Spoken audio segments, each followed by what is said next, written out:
Vamos a hablar un poco de la emergencia del paradigma de gobierno abierto. Para ello les pido que nos situemos a finales del siglo XX, ¿no?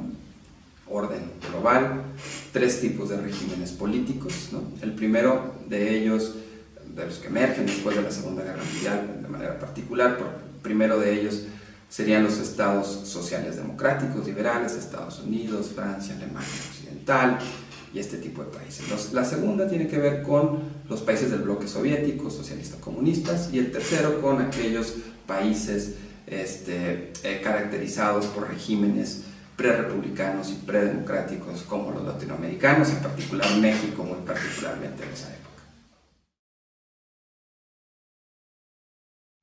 Aunque con diferencia, la verdad es que estos tres diferentes regímenes políticos compartían un elemento en común respecto a su patrón de gobernanza, es decir, a la forma en la que conducían los asuntos públicos y en particular a la forma en la cual veían a la sociedad en su conjunto y en particular a la sociedad civil. Lo común que compartían era, por ejemplo, el rol que jugaba el gobierno.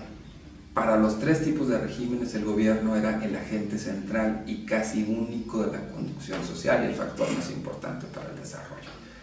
El segundo tenía que ver con la idea de que la sociedad, ¿sí? La sociedad tenía una concepción sobre esta como un ente amorfo, disperso, que estaba llamado a ser gobernado, administrado e incluso hasta sometido, por ejemplo, en los regímenes socialistas, comunistas o en los prerepublicanos predemocráticos.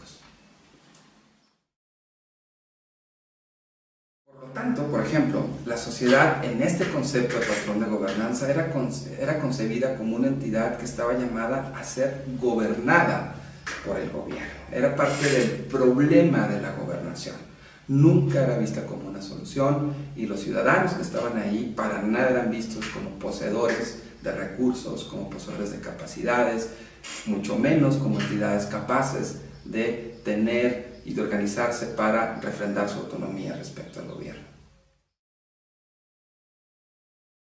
En conexión, la conducción social de una sociedad se resolvía a partir de la idea de dotar a esos gobiernos de instrumentos de gobernación que fueran consistentes con esa visión de la sociedad, es decir, instrumentos de mando, instrumentos de control sobre esa sociedad, y me refiero a instrumentos fiscales, me refiero a instrumentos coercitivos de parte, por ejemplo, de la policía, ¿no?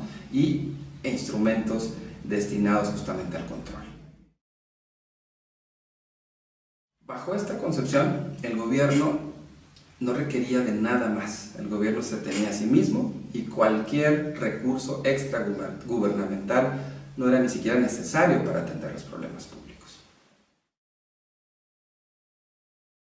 Sin embargo, las condiciones relativamente estables que hicieron posible esta concepción de la sociedad y este patrón de gobernanza, pues la verdad es que se modificaron a finales del siglo XX, entre crisis fiscales, entre crisis de legitimidad democrática y movimientos autonómicos desde la sociedad civil combinados con la emergencia de tecnologías de información, hicieron prácticamente imposible que los gobiernos continuaran con esa forma de ver a la sociedad y sobre todo de conducirla socialmente.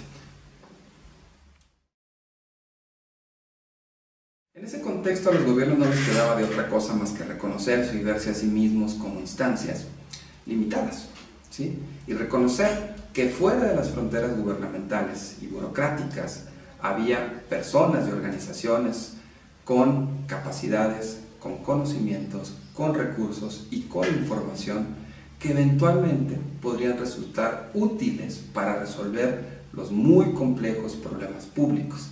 Y por lo tanto, el rol del gobierno, de ser una entidad casi única que mandaba y controlaba, pasó a transformarse poco a poco hacia más bien un patrón en el cual el rol del gobierno era más bien aprovechar esos recursos y esas capacidades instaladas en la sociedad, ¿sí? A partir de la coordinación, de la sinergia y de la conducción. Insisto, no del mando y no del control. En este nuevo escenario, la sociedad empezó a jugar un rol diferente para ayudar a identificar incluso problemas públicos con visiones diferentes, aunque complementarias a la del gobierno, a estructurar sus causas, a identificar, por ejemplo, qué funciona y qué no funciona, incluso a identificar problemas que el gobierno no quería reconocer, porque simple y sencillamente los incentivos no estaban puestos para ello, o que el gobierno le entrara a resolver problemas que, por conveniencia, aunque hubiera un beneficio público, social, y por razones de economía política, el propio gobierno no quería resolver. O que incluso habiendo identificado y entrándole a la resolución de un problema público, hacer que el gobierno se mantenga en la ruta que ha trazado para resolver de manera eficaz y eficiente dichos problemas. Por lo tanto, la sociedad deja de ser vista solamente como parte del problema de la gobernación y empieza a ser crecientemente vista como parte de la solución. Es decir, como una entidad efectivamente diversa, compleja, pero con recursos, capacidades y conocimientos que potencialmente pueden ayudar a resolver problemas públicos.